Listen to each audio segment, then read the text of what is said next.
Alright दोस्तों, welcome to BPSC basics, आपका अपना चैनल। तो ये हिस्ट्री का भी अगला लेक्चर है और मेरी आवाज़ थोड़ी गड़बड़ है आज। तो क्योंकि लगातार जो है 2-3 वीडियोस अभी रिकॉर्ड किया रात में सुबह में, तो थोड़ा सा आवाज़ जो है, तो जस्ट बियर विथ मी। और ये लेक्चर शुरू करने के पहले एक बात आप लोगों के साथ शेयर करनी थी।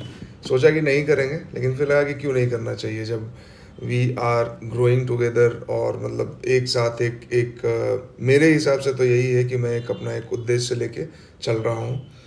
और इसलिए अगर उससे रिलेटेड कोई बात है तो मुझे लगता है कि आप लोगों के साथ शेयर करनी चाहिए। बहुत छोटी सी बात है।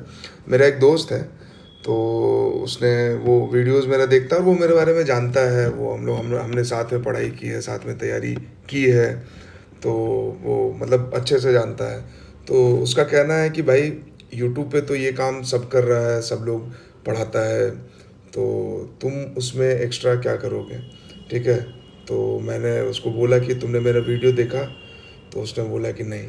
तो फिर उसको मैंने बोला कि पहले एक वीडियो देखो। तो हिस्ट्री का ही जो पहला रिवोल्ट ऑफ 1857 वाला वीडियो है, मैंने उसे बिठा के पूरा दिखाया। तो उसके बाद बोला कि भाई वीडियो तो बहुत सही है, वैल्यू एडेड है पूरा हर चीज़ में, और मतलब 360 डिग्री में कवर किया हुआ है। तब फिर वो कहता है कि जब इतनी मेहनत कर रहे हो तो फिर मतलब तुम्हें किसी प्लेटफॉर्म से जुड़ के, किसी कोचिंग से जुड़ के पढ़ाना चाहिए। ठीक है। और पास्ट में कभी हमने अप्लाई भी किया था पढ़ाने के लिए, तो एक दो जगह से ऑफ़र मिला भी था, बट फिर फाइनली मतलब ये हुआ कि नहीं यार, मतलब अपना ही कुछ करते हैं और खुद से पढ़ाते हैं। ठीक है। तो अभी क्या हुआ है कि ये जो बीपीएससी बेसिक्स है हमारा, तो बीपीएससी बेसिक्स के मतलब उस पर कांटेक्ट किया गया है। और मुझे मतलब बड़ा अचरज हुआ कि इतना कम सब्सक्राइबर होने के बावजूद कैसे पता चला कि भाई हाँ कोई चैनल है ना। मतलब 500-600 सब्सक्राइबर में कौन ही देखता है इसको खोल के। 30-50-100-200 व्यू होता है। ठीक है। जो बाकी आप लोग जो सीरियस एस्पिरेंट्स हैं वो लोग वीडियो देखते हैं, बाकी मुझे नहीं उम्मीद था कि ये वीडियोस मतलब जो बड़े नामी कोचिंग वाले हैं उन तक भी पहुंच रहा होगा, या वो लोग इस पर नज़र रखते होंगे। तो उधर से वही ऑफ़र आया कि भाई कि आप बहुत अच्छा काम कर रहे हैं, तो आप अगर हम लोग के साथ जुड़ते हैं तो आपका जो जो एस्पिरेशन है, जो आपका जो करना चाह रहे हैं वो ज़्यादा अच्छे से कर सकते हैं। तो फिर मैंने वो वो मेल मैंने उसे दिखाया। तो फिर उसने बोला कि कर क्यों नहीं रहे हो। तब फिर मैंने वही बोला भाई कि अगर वही करना होता तो फिर ये क्यों कर रहे होते। जो कष्ट, मैंने उससे यही पूछा कि तुम्हें कष्ट हुआ ये कोचिंग इंडस्ट्री से, तो बोला कि हाँ कष्ट हुआ भाई, मुझे ठगा गया, बेवकूफ़ बनाया गया। बोले जब हम बेवकूफ़ बने और जिस परेशानी, जिस मुश्किल से हम गुजरे हैं, तो अगर उसी चीज़ को हम अपने तरफ से दूसरों पे थोपें तो ये तो पाप होगा ना। और इतना बड़ा पाप अपने सर पे नहीं ले सकते हैं। मतलब एक छोटा सा मिसगाइडेंस टीचर का, 2-3 टीचर जो कोचिंग में पढ़ाते हैं उनका बताया हुआ बकवास बात अगर आपका साल 2 साल ख़राब करता है, और आपके ज़िंदगी के 1 साल 2 साल ऐसे ही निकल जाते हैं, 1-2 एग्ज़ाम निकल जाते हैं, उसके बाद आपकी एनर्जी कम हो जाती है, आप पे 10 तरह का प्रेशर बन जाता है, और फिर आपको पढ़ना होता है और आपको रियलाइज़ होता है कि आप रेस में थोड़ा पीछे हो गए हैं, आपने बहुत लेट सब चीज़ समझना शुरू किया। और क्यों? सिर्फ इसलिए, अपनी गलती तो होती है, लेकिन मैं यहाँ पे अपनी गलती के बारे में बात नहीं करूँगा, बट ये ज़रूर कहूँगा कि जो मिसगाइडेंस का जो पूरा मार्केट क्रिएटेड है, जो फियर, जो डर का जो पूरा माहौल है, और उसके वजह से जो एक्सप्लॉइटेशन होता है वो बहुत बुरा है। मतलब जो बेगारी सिस्टम हम लोग पढ़ते हैं, तिनकठिया सिस्टम हम लोग जो पढ़ते हैं, मतलब लिटरली वैसा फील होता है कि भाई उस तरह से एक्सप्लॉइट किया जाता है। तो इसलिए मैंने बोला कि नहीं, जो कर रहे हैं यही करेंगे। और उसके बाद मैंने आप लोगों का कमेंट खोल के उसे पढ़ाया है कि देखो 500 सब्सक्राइबर वाले चैनल में ऐसे कमेंट्स आते हैं, है ना। मगर अगर इन कमेंट्स का स्क्रीनशॉट लेके एक वीडियो बना दिया जाए तो क्या पता वो वायरल हो जाएगा कि भाई मतलब कौन ऐसा चैनल है जिसपे मतलब इतना बेहतरीन अप्रिसिएशन, इतना बेहतरीन कमेंट, इतना बेहतरीन सपोर्ट मिलता है ना। तो बस यही एक छोटी सी बात थी, आप लोगों से शेयर करना था तो कर दिया।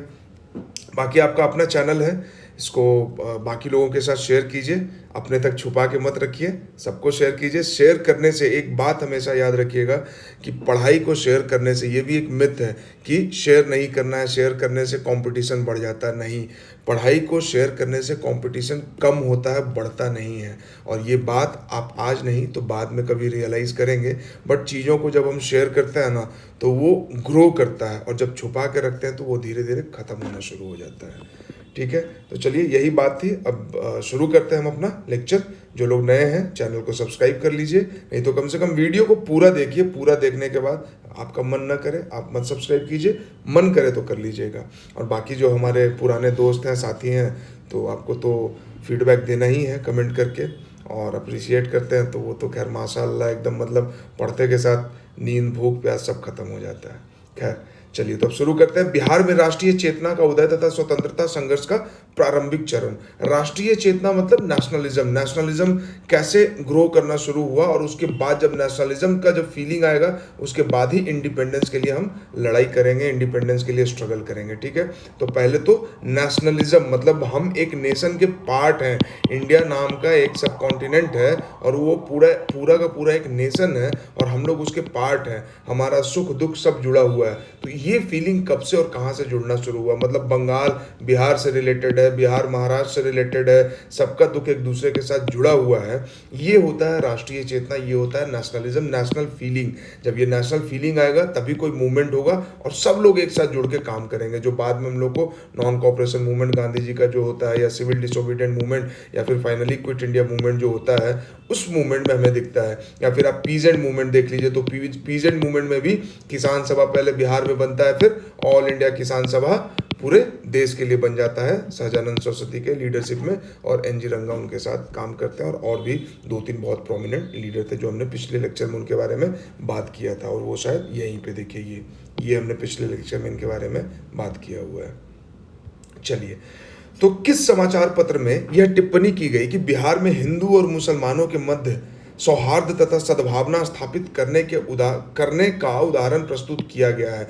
आशा की जाती है कि संपूर्ण देश के लोगों में, अगर संपूर्ण देश के लोग इसका अनुकरण करते हैं, और यदि ऐसा हुआ तो दुर्भाग्यपूर्ण हिंदू मुस्लिम विवाद समाप्त हो जाएंगे। मतलब हिंदू मुस्लिम यूनिटी का जो आज भी बहुत बड़ा टॉपिक है, बहुत बड़ा मुद्दा है, जिसके बेसिस पे चुनाव हो जाता है, ये उस समय भी देश में चल रहा था। और ये हर कम्युनिटी, हर सोसाइटी में, हर नेशन में होता है कि जो मेजॉरिटी होता है वर्सेस जो लार्जेस्ट माइनॉरिटी है। ठीक है, लार्जेस्ट माइनॉरिटी, और इंडिया में लार्जेस्ट माइनॉरिटी कौन है?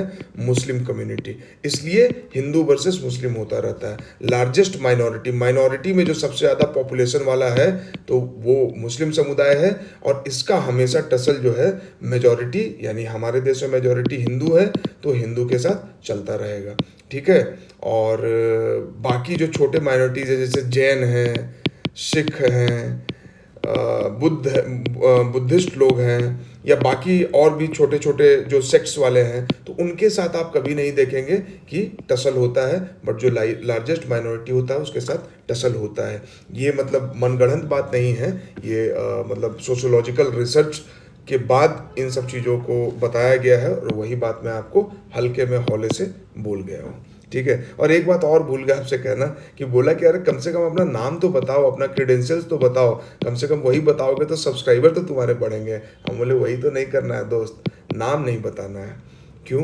क्योंकि यहाँ नाम नहीं बताने आए हैं। आज जो काम हम कर रहे हैं, क्या पता हम कल होंगे, नहीं होंगे, कुछ और कर रहे होंगे, तो इस इनिशिएटिव को आप में से कोई लोग जो है वो आगे लेके जाएंगे, वो आगे करेंगे इसको।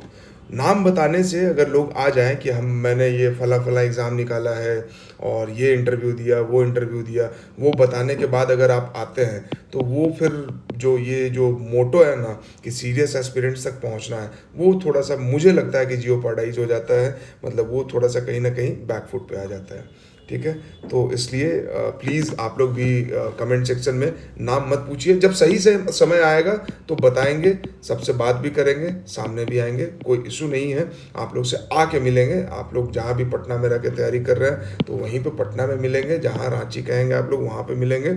बट अभी आप मतलब 2-4 लोगों ने पूछा था नाम, कुछ लोग गेस कर रहे थे, तो प्लीज़ अभी इसको रहने दीजिए और हम लोग जो पढ़ाई कर रहे हैं उसको करते हैं और प्रीलिम्स के बाद फिर मेंस को भी इसी तरह से अच्छे से आगे लेके चलेंगे और फिर बाद में जब देखा जाएगा, जब नाम बताने की ज़रूरत होगी तो नाम भी बताया जाएगा, चेहरा भी दिखाया जाएगा, है ना। तो ये कौन से समाचार पत्र में बोला गया था। अब यार देखो, इसको बस इस तरह से रट लेना कि इंडियन मिरर में आया था, ये मेरे समझ में नहीं आता है। मतलब इस तरह से रट के अगर ब्यूरोक्रेट बन गए तब तो हो गया, ठीक है। तो इंडियन मिरर तो है। अब इंडियन मिरर जब है तो इंडियन मिरर के बारे में हमें पढ़ना जरूरी है ना, कि इंडियन मिरर क्या अखबार है। इंडियन मिरर जो है वो स्टार्ट किया गया था देवेंद्र नाथ टैगोर के द्वारा। देवेंद्र नाथ टैगोर कौन थे? टैगोर फैमिली के मेंबर हैं और देवेंद्र नाथ टैगोर जो है वो रविंद्रनाथ टैगोर जी के पिताजी हैं। 1862 में इन्होंने स्टार्ट किया था, इनके बारे में भी हम लोग नीचे देखेंगे। तो इंडियन मिरर को देवेंद्रनाथ टैगोर ने शुरू किया था और केशव चंद्र सेन जो है इसके एडिटर भी थे और इसको ओन करते थे। तो बेसिकली अब ये कंफ्यूजन होता है कि इंडियन मिरर में मतलब क्या किसने स्टार्ट किया, ये जब ऑप्शन आएगा तो क्या मारेंगे। तो ऑप्शन में कभी भी दोनों साथ में नहीं होगा, या तो देवेंद्रनाथ टैगोर होगा या केशव चंद्र सेन होगा, दोनों में से किसी भी एक को मारना है, ठीक है। कि भाई देवेंद्रनाथ टैगोर ने स्टार्ट किया था, मोटिवेट किया होगा, फिर ओन्ड बाय केशव चंद्र सेन, है ना। कोई भी मूवमेंट में आप देखते हैं कि भाई मतलब लीडर कोई और होता है, उसके पीछे का इंटेलेक्चुअल कोई और होता है, ठीक है। जो जैसे बिहार कांग्रेस कमेटी का मीटिंग होना है तो उसमें जो प्रेसिडेंट बनते हैं सोनपुर में, जब मेला के टाइम पे जो पूरा मीटिंग होता है तो उसमें प्रेसिडेंट कोई और है, लेकिन पूरा ऑर्गेनाइजेशन, पूरा मोटिवेशन, पूरा लोगों को जोड़ना वो कोई और कर रहे हैं। तो ये चीज़ें होती है। तो इंडियन मिरर जो है इसके साथ दोनों नाम जुड़ा हुआ है, केशव चंद्र सेन का भी और देवेंद्रनाथ टैगोर का भी, ठीक है। देवेंद्रनाथ टैगोर केशव चंद्र सेन जो है वो इसके एडिटर भी रह चुके हैं, ठीक है, एडिट करते थे अखबार को, ठीक है। और इसमें नरेंद्र नाथ सेन भी थे जो कि थियोसॉफिकल सोसाइटी ऑफ बंगाल के फाउंडर थे, ठीक है। थियोसॉफिकल सोसाइटी ऑफ इंडिया की फाउंडर एनी बेसेंट थी और थियोसॉफिकल सोसाइटी ऑफ बंगाल के को एस्टैब्लिश करने वाले थे नरेंद्र सेन, ठीक है। देवेंद्रनाथ टैगोर जो है वो ब्रह्मो रिलीजन यानी ब्रह्मो समाज से जुड़े थे और ब्रह्म रिलीजन को प्रमोट करते थे, आइडल वर्शिप को अपोज करते थे और वेदास को उन्होंने रिजेक्ट किया था, वेदांता की तरफ चलने की बात कही थी। उन्होंने ही शांति निकेतन स्टैब्लिश किया था, जहां बाद में शांति निकेतन यूनिवर्सिटी जो है वो रविन्द्रनाथ टैगोर के द्वारा चलाया जाता है, जो उनको नोबेल अवार्ड में जो पैसा मिला था उससे वहां पे यूनिवर्सिटी बनाया था उन्होंने, जो आज भी है वहां पे और बहुत खूबसूरत है, ठीक है। वहीं पे उनका म्यूजियम भी है जहाँ पे रविन्द्रनाथ टैगोर का सारा सामान वगैरह रखा हुआ है। और सत्येंद्र प्रसाद सिन्हा का अगर आपने जो पर्सनालिटी वाला वीडियो है उसमें देखा होगा तो उसमें भी इसके बारे में चर्चा की गई है। देवेंद्रनाथ टैगोर को महर्षि बोला जाता था, महर्षि बोला जाता था यानी ग्रेट सेज, ठीक है। तो ये चीज़ है। अब जब अखबार की बात कर रहे हैं तो थोड़ा सा अखबार और देख लेते हैं, लेकिन उसके पहले हम लोग थोड़ा सा देवेंद्रनाथ टैगोर के बारे में और जानेंगे कि देवेंद्रनाथ टैगोर क्या कर रहे थे, नहीं थे। फैक्ट्स अबाउट देवेंद्रनाथ टैगोर, ठीक है। फादर द्वारकानाथ टैगोर, जो दादाजी थे किसके, रविन्द्रनाथ टैगोर के, और रविन्द्रनाथ टैगोर के पिताजी कौन, देवेंद्रनाथ टैगोर, और इनके पिताजी द्वारकानाथ टैगोर, ठीक है। देवेंद्रनाथ टैगोर ने तत्वबोधिनी सभा स्टैब्लिश किया था, तो इनके साथ जो ऑर्गेनाइजेशन जुड़ा हुआ है वो है तत्वबोधिनी सभा, फाउंडेड बाय देवेंद्रनाथ टैगोर, और इसी के प्रचार प्रसार के लिए तत्वबोधिनी पत्रिका निकालते थे। कोई भी आप देखेंगे जो भी लीडर होते हैं उनका एक ऑर्गेनाइजेशन होता है और एक कोई ना कोई जर्नल या न्यूज़पेपर होता है जिसके द्वारा वो अपनी बातों को रखते हैं, ठीक है। Systematic study of Indian past with a rational outlook, India का जो पास्ट है उसको रैशनल आउटलुक से पढ़ना है, मतलब कि ना ज़्यादा मिर्च मसाला लगाना है, ना बिना मतलब का तारीफ करना है और ना ही बिना मतलब के क्रिटिसाइज करना है। वो राजा राम मोहन रॉय से काफ़ी प्रभावित थे, उनके आइडियाज से काफ़ी प्रभावित थे और इसीलिए बाद में तत्वबोधिनी सभा को ब्रह्मो समाज में विलय करा देते हैं। जैसे आप देखेंगे कि इंडियन एसोसिएशन जो सुरेंद्रनाथ बनर्जी ने बनाया था, तो देखा कि इंडियन नेशनल कांग्रेस भी सेम काम करना चाहती है, सेम मोटो है, तो इसको मर्ज कर दिया गया इसमें। जबकि इंडियन नेशनल कांग्रेस 1885 में बना था और इंडियन एसोसिएशन 1875 या 1876 में बना था, 10 साल या 9 साल पहले ये बना था, उसके बाद भी इन्होंने मर्ज कर दिया था। तो वही चीज़ है कि तत्वबोधिनी सभा का भी सेम एम है, तो इसलिए इसको ब्रह्मो समाज में मर्ज कर दिया गया, ठीक है, इनकॉर्पोरेटेड इनटू ब्रह्म समाज। और जब देवेंद्रनाथ टैगोर ब्रह्म समाज के हेड बनते हैं, राजा राम मोहन राय की मृत्यु हो जाती है, तो उसके बाद ब्रह्म समाज को एक नया लाइफ, मतलब कि नया एनर्जी मिलता है, नया लीडरशिप है। और देवेंद्रनाथ टैगोर दो फ्रंट पे काम कर रहे थे। एक तो कि हिंदुइज्म को सुधारना था, तो ब्रह्म समाज के माध्यम से सुधार रहे थे।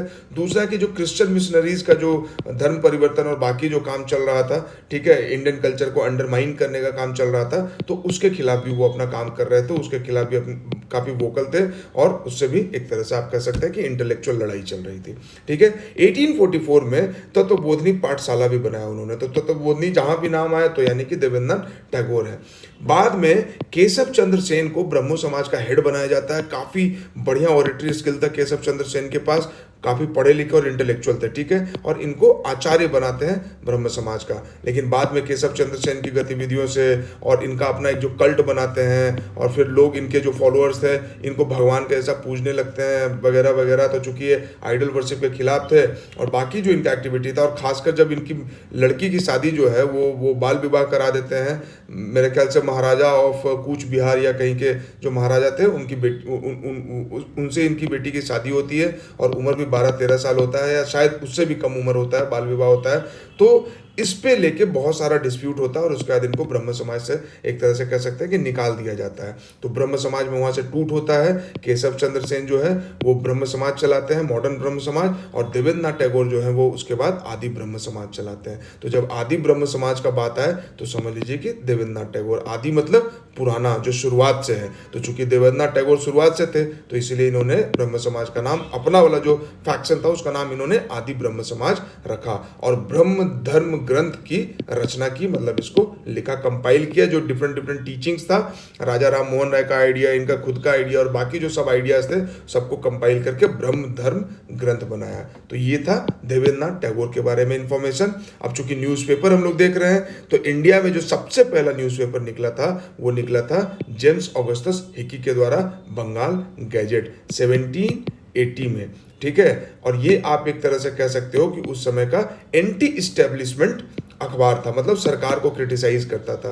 तो जब ये सरकार को क्रिटिसाइज करता था, वायसराय से लेके लोकल लेवल पे जो ऑफिसर्स थे, जो करप्शन था, उसको ये अखबार में लिखता था। ड्रेन ऑफ वेल्थ जो हो रहा था वो भी अखबार में मेंशन करते थे, ठीक है। तो ऑब्वियस सा बात है कि सरकार जो है इस पर फिर एक्शन लेगा और इसको बैन करेगा, ठीक है। तो मजाक में ये भी बोला जाता है कि ये अपने टाइम का एनडीटीवी था, ठीक है। तो फिर अगस्ता सिक्की का जो अखबार है वो बंद हो जाता है 1782 में। खैर ये काफ़ी लड़ाई इनकी चलती है, और उसके बाद फिर शायद मैंने डेट आपको थोड़ा गलत बता दिया, 1880s के आसपास की बात है ये, या 1780s का ही है। एक बार फैक्ट ये चेक करना होगा, 1780s है, देख लीजिए, है ना। हिकीज बंगाल गैजेट 1780s, ठीक है। और उसके बाद फिर ये काफ़ी, मतलब 6-7 साल केस लड़ते हैं, उसके बाद वापस से फिर इनका पब्लिशिंग करना शुरू होता है। और सरकार क्या करती है, इनके बरक्स एक और अखबार शुरू कर देती है जो सिर्फ सरकार का गुणगान करता है, ठीक है। और अखबार की अगर बात करें तो ये देखिए इंडियन मिरर का एक मतलब की प्रति है, तो देख लीजिए ऐसा दिखता था। महारत्ता, बाल गंगाधर तिलक और केसरी भी इन्हीं का अखबार था। महारत्ता जो था वो इंग्लिश में था, और केसरी जो था वो मराठी में था, ठीक है। और अगर अखबार की बात करें, देवेंद्रनाथ टैगोर की बात हमने कर लिया, और यहाँ ऑप्शन में बंगाली न्यूज़पेपर भी दिया हुआ था। तो बंगाली का जब हम बात करेंगे तो बिना सुरेंद्रनाथ बनर्जिया का पूरा बात किए हुए कैसे हम लोग छोड़ देंगे। तो सुरेंद्रनाथ बनर्जिया कौन थे, founder of Indian national association. लेकिन इसके पहले ये क्या थे, इसके पहले उस समय का जो इंडियन गवर्नमेंट सर्विसेज, यानी उस समय का जो सिविल सर्विसेज था, IAS बनने का जो एग्जाम था, वो एग्जाम इन्होंने पास किया। फिर इंटरव्यू दिए, इंटरव्यू देने के बाद एज को लेकर इनका डिस्प्यूट हुआ था, और उसके वजह से इनको मतलब कि इनका फाइनल सिलेक्शन नहीं होता है। फिर 2-3 साल के बाद ये एग्जाम देते हैं, फाइनली सेलेक्ट होते हैं, इनको पोस्टिंग मिलता है सिलहट में, ठीक है। लेकिन चूंकि गवर्नमेंट ने इनको चिन्हित कर लिया था कि ये थोड़ा सा नेशनलिस्टिक आइडियोलॉजी का है, तो कुछ वहाँ पे प्रोटेस्ट वगैरह हुआ था, या क्या कुछ तो कोई तो डिस्प्यूट हुआ था, जिसके बेसिस पे इनको फिर नौकरी से निकाल दिया जाता है। ये फ्रस्ट्रेट हो जाते हैं और बोलते हैं कि हमको नौकरी से निकाले हो, तुम लोग को देश से निकालेंगे, और बनाते हैं इंडियन नेशनल एसोसिएशन, ठीक है। और यही सिविल सर्विसेज रिफॉर्म की बात करते हैं कि एग्जाम इंडिया में लो, एज रिफॉर्म करो, और लैंग्वेज में रिफॉर्म करो। इसके अलावा लोगों को पॉलिटिकली अवेयर करना शुरू करते हैं, अपना कॉलेज खोलते हैं, लोगों को पढ़ाना शुरू करते हैं। ठीक है, तो इंडियन नेशनल एसोसिएशन शुरू करते हैं, और चूंकि एक ऑर्गेनाइजेशन हो गया तो एक अखबार भी रहेगा। तो बंगाली जो अखबार है इनका माउथ पीस था इनके ऑर्गेनाइजेशन का। ठीक है, इसी इंडियन नेशनल एसोसिएशन को ये मर्ज कर देते हैं इंडियन नेशनल कांग्रेस में। कब? 1886 में। 1885 में कांग्रेस बनता है, 1886 में ये मर्ज कर देते हैं। ठीक है, किसमें? इंडियन नेशनल कांग्रेस में। और 1886 में कांग्रेस के उस समय प्रेसिडेंट थे नन अदर देन दादा भाई नेहरू जी, तो उनका भी काफी रोल रहा था इस मर्जर में। ठीक है, तो सेकंड प्रेसिडेंट ऑफ कांग्रेस कौन थे?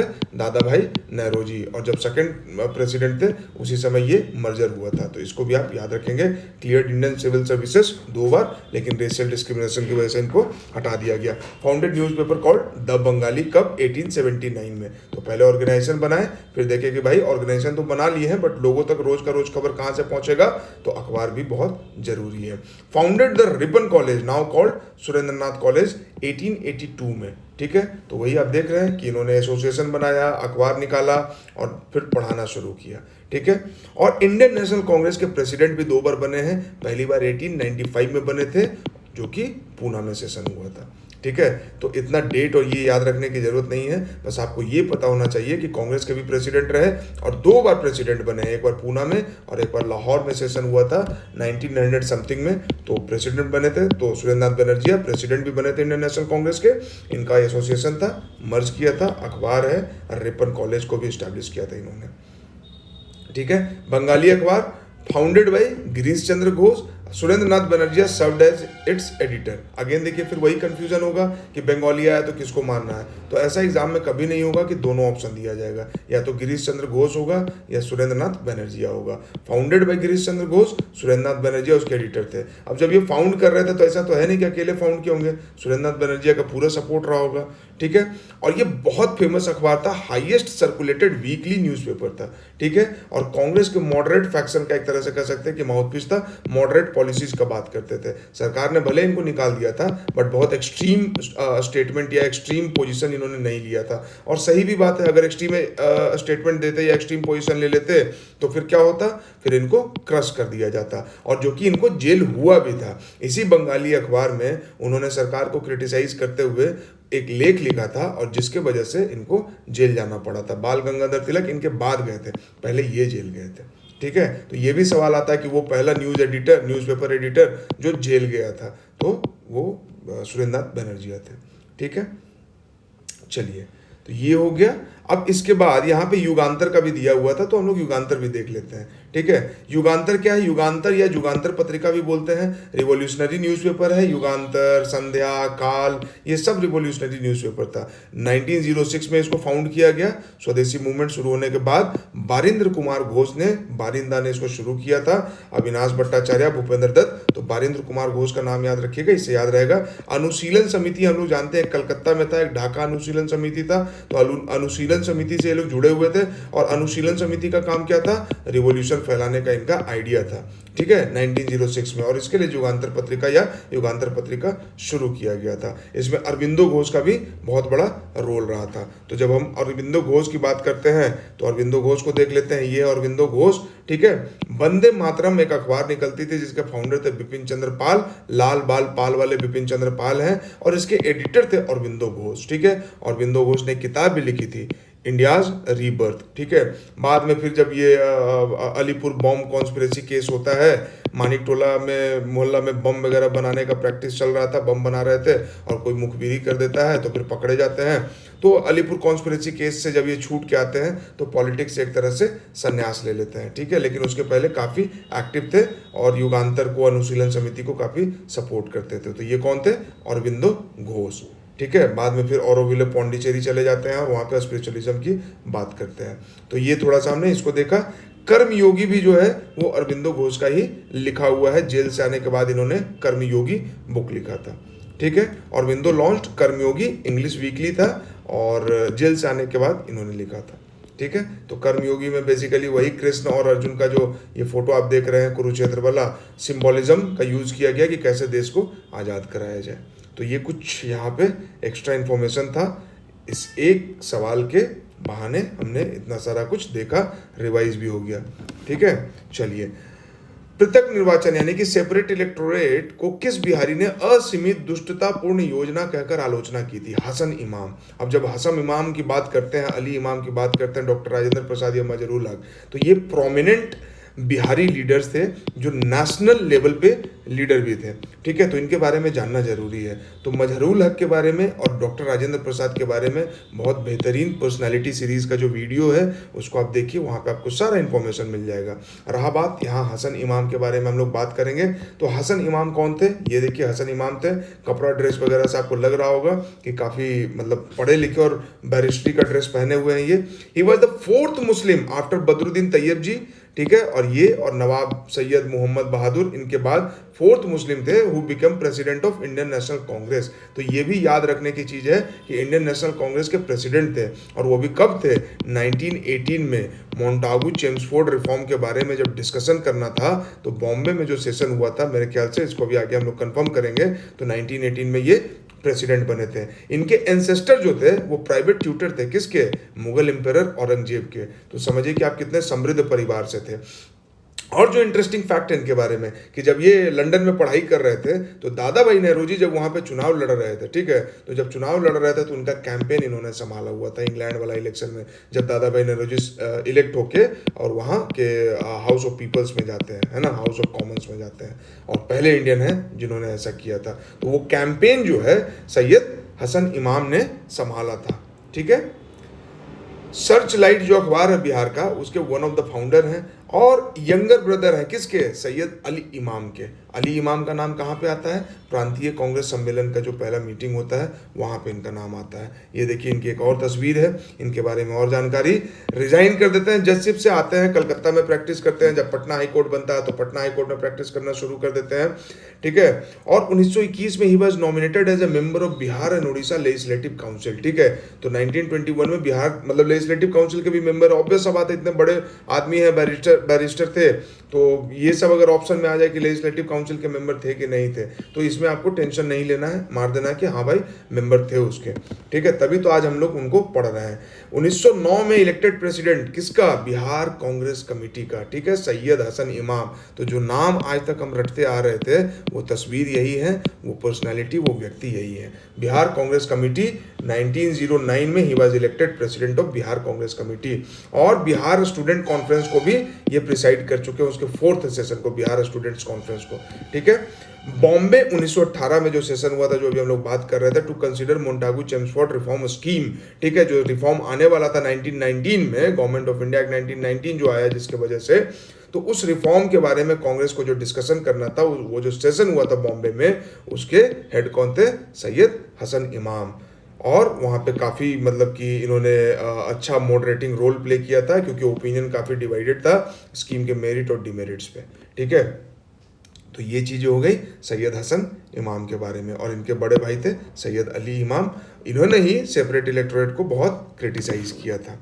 ठीक है, कांग्रेस का 25वां अधिवेशन इलाहाबाद में 1910 में हुआ था। बिहार से कितने प्रतिनिधि गए थे? 39 प्रतिनिधि गए थे।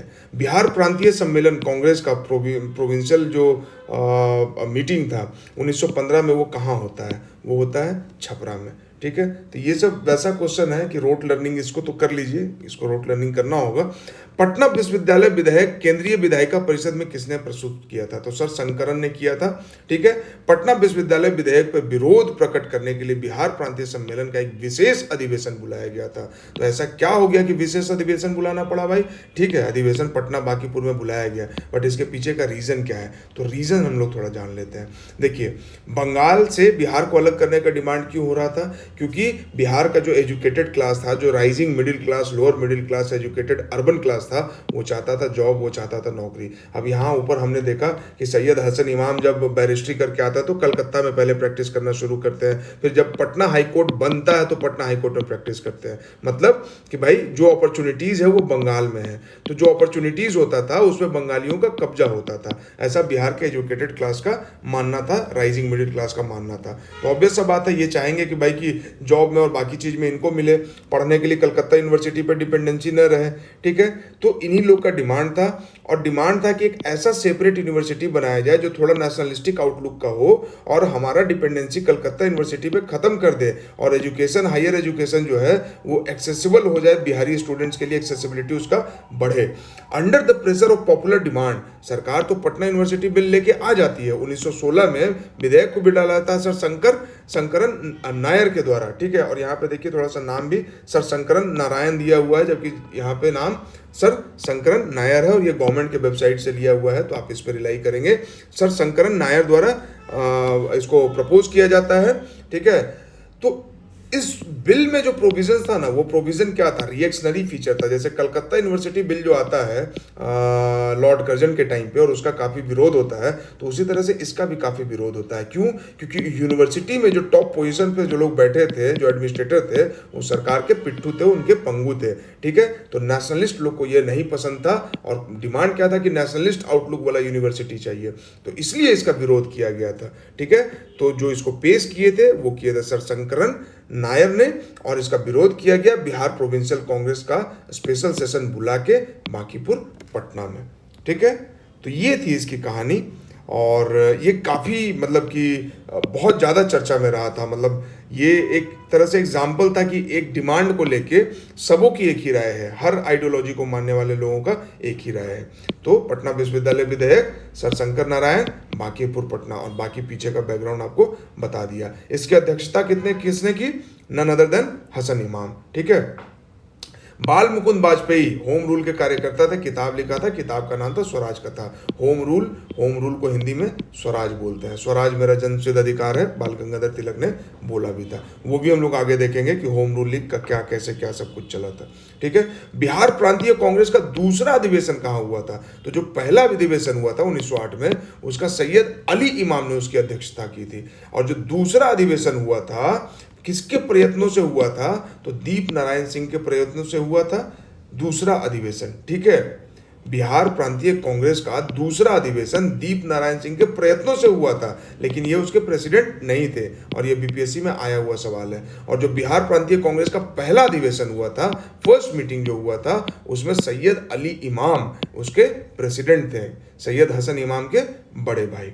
बॉयज एसोसिएशन के संस्थापक सूर्यदेव नारायण वर्मा थे, ठीक है। प्रेरणा बंगाल के कुछ क्रांतिकारियों से लिया था। तो बॉयज एसोसिएशन दरभंगा में बनाया था सूर्यदेव नारायण वर्मा ने। इसके बारे में बहुत इंफॉर्मेशन मैंने ढूंढने खंगालने की कोशिश की, कुछ इंफॉर्मेशन खास मिला नहीं, ठीक है। और 1909 में ये बनाया गया था, अध्यक्षता इसकी अशफाक खान कर रहे थे, ठीक है। तो कहीं पे भी हिंदू मुस्लिम यूनिटी का एग्जाम्पल देना हो ना, कि नेशनल मूवमेंट में जो चल रहा था और हिंदू मुस्लिम यूनिटी था, तो इस तरह की चीज़ को अगर आप याद रख पाते हैं और वहाँ पर अगर एग्जाम्पल देते हैं कि भाई बॉयज एसोसिएशन एक रिवोल्यूशनरी एसोसिएशन बनाया गया था, और उसको बनाने वाले संस्थापक जो थे वो सूर्यदेव नारायण वर्मा थे, लेकिन उसके पहले जो प्रेसिडेंट थे वो अशफाक खान थे। तो ये बड़ा अच्छा सा एकदम कौमी एकता वाला एग्जाम्पल हो जाता है, ठीक है।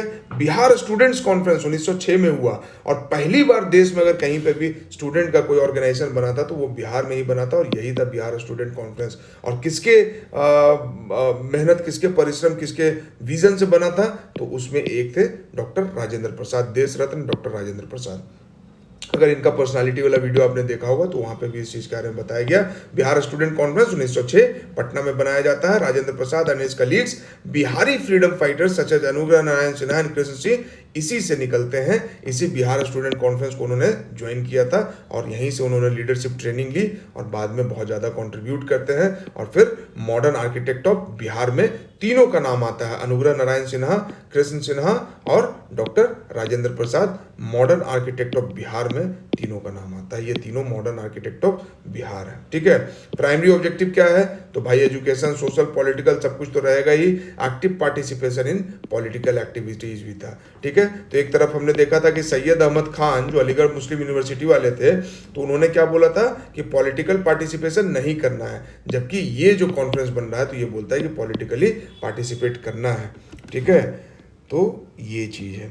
सरस्वती अकादमी कहाँ बना था, कितने तारीख को बना था, छोड़ दीजिए इसको। ब्रजकिशोर बाबू इस स्कूल के अध्यक्ष थे। ब्रजकिशोर बाबू मेरे ख्याल से जयप्रकाश नारायण के ससुर जी थे, ठीक है। जेपी भी वकील थे, ब्रजकिशोर बाबू भी वकील थे। और इस फैक्ट को थोड़ा चेक करना पड़ेगा, बट जहाँ तक मेरा ख्याल है ब्रजकिशोर बाबू जो है वो जेपी जी के ससुर जी थे। इन्हीं की बेटी थी शायद प्रभावती देवी, जिनसे शादी जयप्रकाश बाबू का हुआ था। प्रभावती देवी जो है, जब जेपी जी इधर उधर आंदोलन कर रहे थे तो प्रभावती देवी कहाँ थी? गांधी जी के साबरमती आश्रम में। बिहार में प्रथम बालिका विद्यालय, बहुत इंपॉर्टेंट सवाल, ठीक है, ये पूछा जा सकता है। किन्होंने स्टैब्लिश किया था? श्रीमती अघोर कामिनी देवी, ठीक है। अब एक नाम की तरह रट लेना मेरे समझ में नहीं आता है। ये देखिए, बिहार का पहला गर्ल्स स्कूल था जो आज Bankipur government girls high school के नाम से जाना जाता है। 1892 में इसको इस्टेब्लिश किया गया था अघोर कामिनी देवी के द्वारा। और अघोर कामिनी देवी कौन थी? माँ थी विधान चंद्र रॉय की, ठीक है, जो बाद में वेस्ट बंगाल के चीफ मिनिस्टर भी बनते हैं। इनके नाम पे विधान नगर एक बंगाल में पूरे जगह का नाम है, और वहाँ के बहुत बड़े, मतलब one of the greatest leader of Bengal इनको माना जाता है। आपको कमेंट सेक्शन में बताना है कि विधान चंद्र रॉय का एक दो आप सिग्निफिकेंट कंट्रीब्यूशन बताइए, जो कि आपने कहीं स्पेक्ट्रम में पढ़ा हो या किसी और सोर्स में पढ़ा हो, नहीं तो आप गूगल करके बताएंगे कि विधान चंद्र रॉय का सिग्निफिकेंट कंट्रीब्यूशन क्या है, ठीक है। चलिए, बिहार में प्रथम बालिका विद्यालय वही 1891 1892, डेट का थोड़ा कंफ्यूजन है, आप 1892 मान के चलेंगे, ठीक है। अघोर कामिनी देवी। राष्ट्रीय चेतना के जागरण के मुख्य कारण, तो ये सारा कुछ हो जाएगा, है ना। नेशनलिज्म के लिए तो भाई सब कुछ चाहिए, तो सब कुछ हो जाएगा। बिहार के प्रतिनिधि सर्वप्रथम किस वर्ष भारतीय राष्ट्रीय कांग्रेस के सम्मेलन में भाग लिए? 85 में कांग्रेस बनता है, 86 87 में जाते हैं भाग लेने के लिए, 1887 में। तो अब देख लेते हैं भाई कि 1887 में क्या चल रहा था। उस समय 1887 में जो है बदरुद्दीन तैयब जी, यहाँ पे देखिए आप, 1887 में बदरुद्दीन तैयब जी मद्रास सेशन में प्रेसिडेंट थे। तो अगर आपसे पूछ दे कि बिहारियों ने जब पहली बार पार्टिसिपेट किया था तो उस समय प्रेसिडेंट कौन थे? बदरुद्दीन तैयब जी। और पहली बार कब किया था? 1887 में। और जब ये हम देख रहे हैं तो ये देख लेते हैं कि 1885 में पहले WC बनर्जिया थे, बॉम्बे में पहला सेशन हुआ था। दूसरा हमने अभी बात किया 1886 में दादा भाई नेहरू जी कैलकाटा सेशन में। और दादा भाई नेहरू जी 3 बार बने थे, एक तो कैलकाटा सेशन में और एक बीच में बने थे, वो उतना सिग्निफिकेंट नहीं है, लेकिन 1906 में दोबारा ये कैलकाटा सेशन में बनते हैं। और 1906 में कब बनते हैं? जब सूरत स्प्लिट वाला होने का चांसेस, 1907 में सूरत स्प्लिट होता है, मॉडरेट एक्सट्रीमिस्ट का लड़ाई चल रहा है, उस लड़ाई की वजह से इनको प्रेसिडेंट बनना पड़ता है, क्योंकि इनका इज्जत सारा फैक्शन करता है, चाहे वो मॉडरेट हो चाहे वो एक्सट्रीमिस्ट हो। और इसीलिए दादा भाई नेहरू जी बनते हैं और ये बोलते हैं कि हम लोग स्वराज सेल्फ रूल के लिए लड़ाई करेंगे। और यहीं से सारा कन्फ्यूजन शुरू होता है। और अगले साल जब सूरत में मीटिंग होता है तो लड़ाई होती है मॉडरेट और एक्सट्रीमिस्ट में, जूतम चप्पल चलता है, फिरोज शाह मेहता के चेहरा पे जूता मारा जाता है, और उसके बाद एक्सट्रीमिस्ट को जो है कांग्रेस से एक्सपेल कर दिया जाता है। और इसी के बाद तिलक जो है वो अरेस्ट होते हैं और बर्मा मैंडले जेल उनको भेज दिया जाता है। और वहाँ से लौट के वो 1914 में आते हैं, जब होम रूल लीग इस्टेब्लिश करते हैं 1916 में, ठीक है। तो ये चीज़ है। तो दादा भाई नेहरू जी जो है वो 3 बार प्रेसिडेंट रह चुके हैं।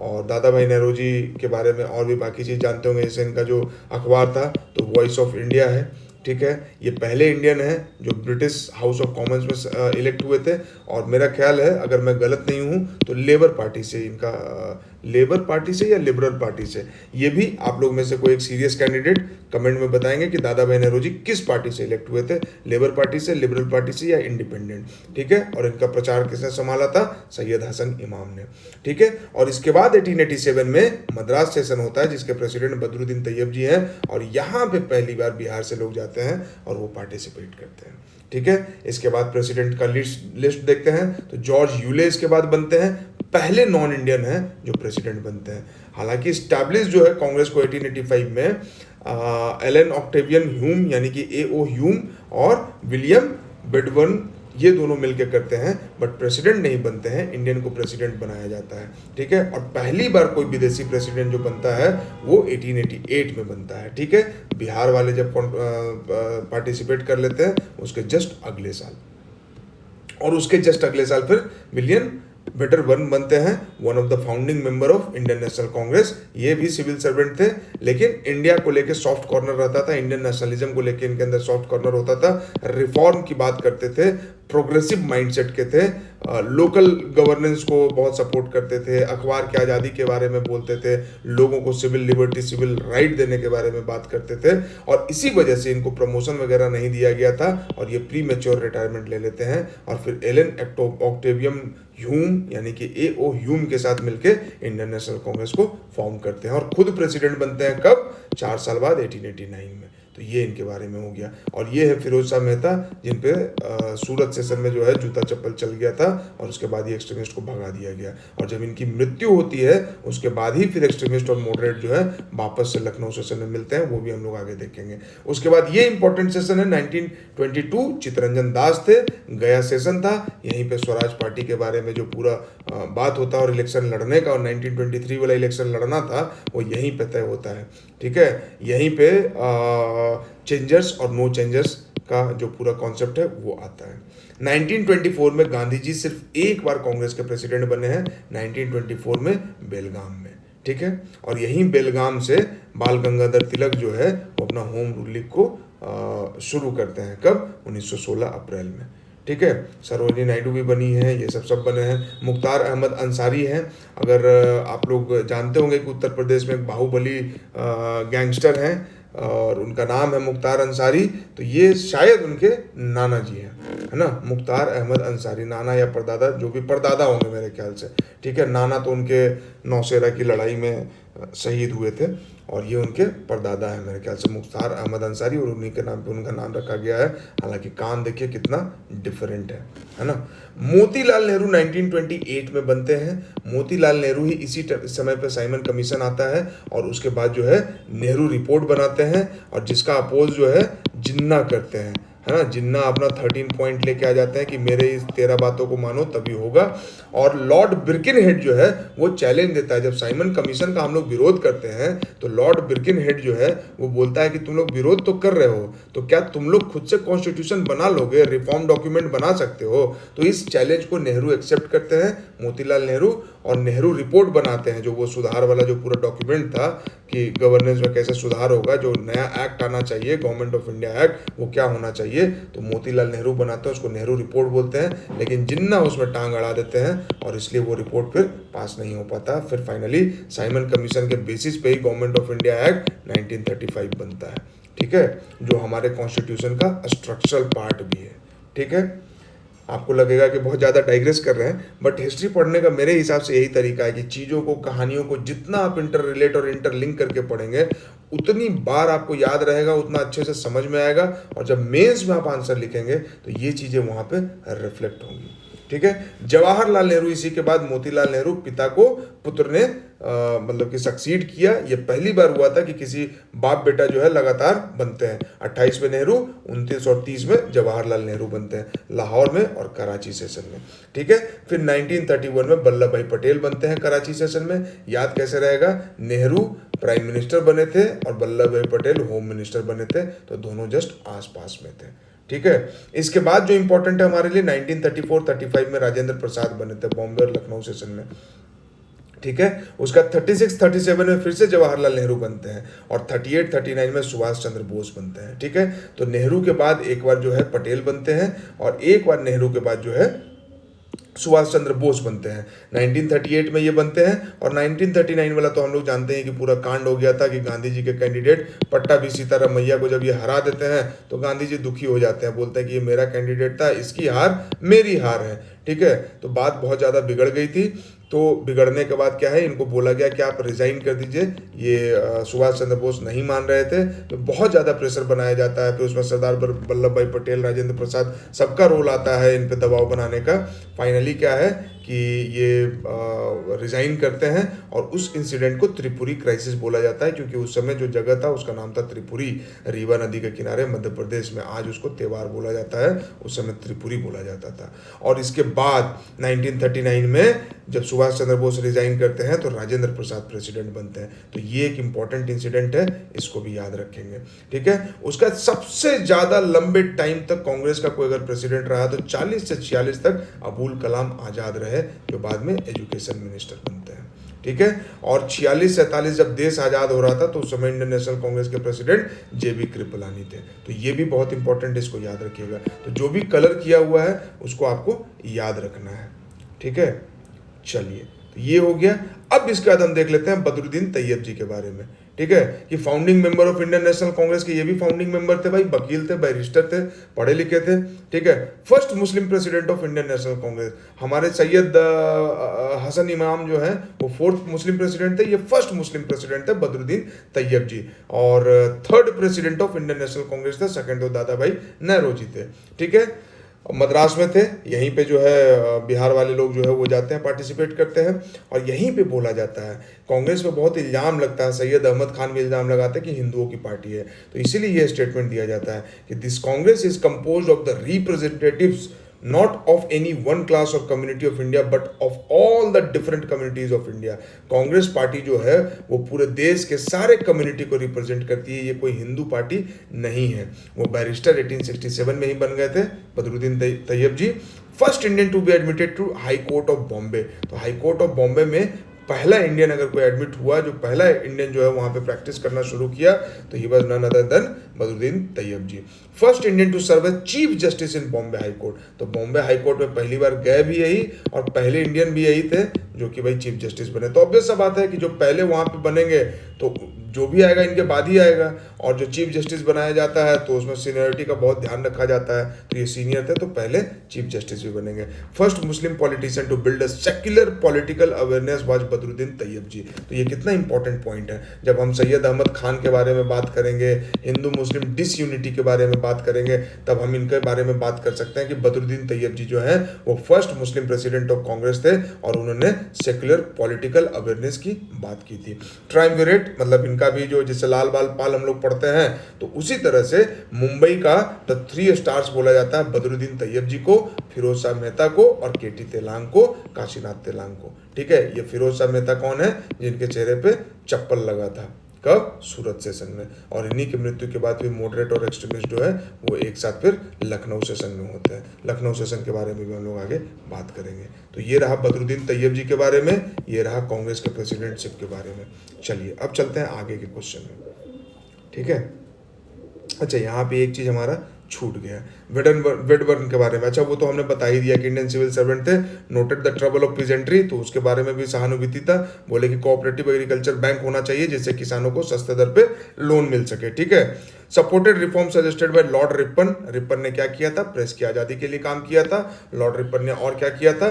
लोकल सेल्फ गवर्नमेंट के लिए काम किया था, ठीक है। लिट्टन के बाद रिपन बने थे 1880s के आसपास। और इल्बर्ट बिल कंट्रोवर्सी होता है और उसी के बाद इनको रिजाइन करना पड़ता है। तो जो इल्बर्ट बिल आया था उसमें क्या था कि इंडियंस को भी जज बनने का और जो यूरोपियन अक्यूज्ड है उनके खिलाफ भी डिसीजन देने का अधिकार होना चाहिए, ये बात था। लेकिन यूरोपियंस का कहना था कि अरे हम लोग गोरे हैं, इंडियन जज काला है, ये हमको कैसे सजा दे सकता है, ठीक है। तो इस पे कंट्रोवर्सी हुआ, फाइनली जो है लॉर्ड रिपन को रिजाइन करना पड़ता है। और इसीलिए वेडरबर्न, क्योंकि इस तरह के देख लीजिए कि प्रोग्रेसिव थे, तो डिनाइड अ जज पोजीशन इन बॉम्बे और इसलिए अर्ली रिटायरमेंट लेते हैं और फाउंडर ऑफ नेशनल कांग्रेस बनते हैं A.O. ह्यूम के साथ। Chaired the British committee of Indian National Congress. तो उसका तो इंडियन नेशनल कांग्रेस का पूरा काम ही कर रहे हैं। जर्नल जो है इनका इंडिया है, ठीक है। गोखले के साथ, गोपाल कृष्ण गोखले के साथ इनका काफी अच्छा रिलेशन था, ठीक है।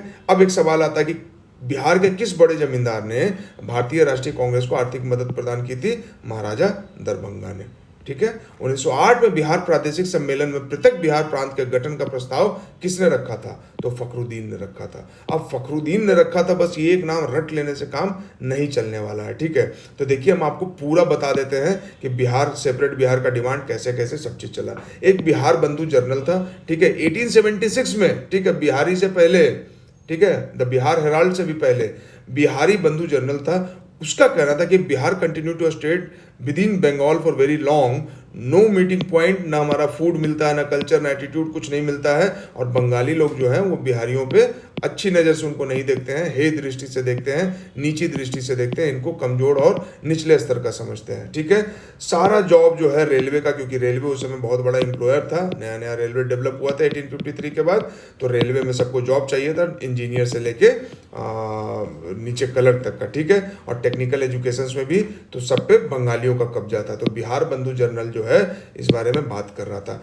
कशिद जो है इससे एक स्टेप आगे जाता है और बोलता है बिहार बंगाल फेडरेशन ठीक वैसा ही है जैसा कि अगर इंग्लैंड को फ्रांस से मिला दिया जाए। ये इंग्लिश कल्चर, ये फ्रेंच कल्चर, दोनों कैसे मिल सकता है? तो जब ये दोनों नहीं मिल सकता है तो बिहार बंगाल भी नहीं मिल सकता है। तो ये दो अखबार थे, कशिद और बिहार बंधु जनरल। ठीक है, इसके बाद आता है बिहार टाइम्स। ठीक है, और ये 1893-1894 में जब शुरू होता है, कब? महेश नारायण और सच्चिदानंद सिन्हा के प्रयास से, और महेश नारायण इसके पहले एडिटर बनते हैं। तो यहाँ पे लिखा जाता है बाकी सब चीज़ कि भाई जब तक बंगाल से अलग नहीं होंगे तो हमारा socio economic condition, educational condition ठीक नहीं होगा, क्योंकि रिसोर्सेज पर कब्जा किसका है? बंगालियों का। ये मेरा नहीं कहना है, ये बिहार टाइम्स, महेश नारायण और सच्चिदानंद सिन्हा का कहना है। इसीलिए इनको फाउंडर ऑफ बिहार भी बोला जाता है, फादर ऑफ बिहार बोला जाता है, क्योंकि बिहार सेपरेट बिहार के लिए बहुत काम किया था इन्होंने। अब देखिए 1907 से 1912 के बीच में क्या होता है? The rain of the movement was in the hand of Brahmadev Narayan, Ali इमाम और हसन इमाम, इमाम ब्रदर्स और ब्रह्मदेव नारायण, और साथ ही साथ इनके साथ जो बाकी नेशनलिस्ट है। अली इमाम presided over the first session of Bihar प्रांतीय सम्मेलन 1908 में जो हुआ था, उसका पहला जो अध्यक्ष थे, पहले जो प्रेसिडेंट थे वो अली इमाम थे।